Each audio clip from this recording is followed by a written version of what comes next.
জিনের প্রতিশোধ। ঘটনাটি ঘটেছিল আমার দাদির সাথে।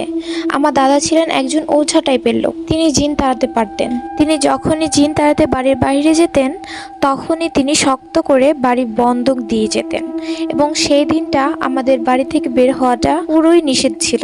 তো একদিন দাদা খুব তাড়াহুড়ো করে জিন তাড়াতে রওনা হলেন।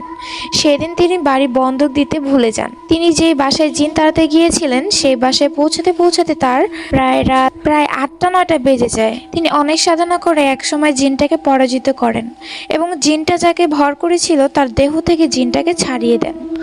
জিনটাকে ছাড়িয়ে দিতেই সেটা হুঙ্কার করে বলে উঠে, আমি গেলাম তোর বাড়িতে।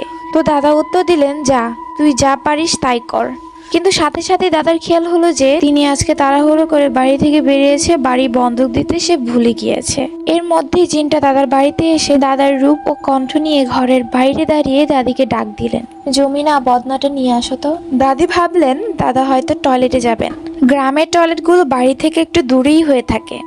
দাদি পানি নিয়ে বের হয়ে দাদাকে পানি দিল। দাদিও দাদার পেছন পেছন কিছুটা দূরে গেল, কিন্তু দাদি খেয়াল করলেন যে দাদা টয়লেটের দিকে না গিয়ে বাগানের দিকে চলে যাচ্ছে। দাদি সাথে সাথে বুঝতে পারলেন যে এটা দাদা নয়, তাই তিনি দ্রুত ঘরের দিকে চলে আসতে লাগলেন। হঠাৎই একটা দমকা বাতাসে দাদির হাতের কুপিটা নিভে গেল। তিনি দৌড়ে গেলেন ঘরের দিকে, কিন্তু জিনটা একটানে দাদিকে উঠানের পাশ থেকে তুলে নিয়ে বাড়ির পাশে পুকুরে ফেলে দিল এবং চুপাতে শুরু করলো।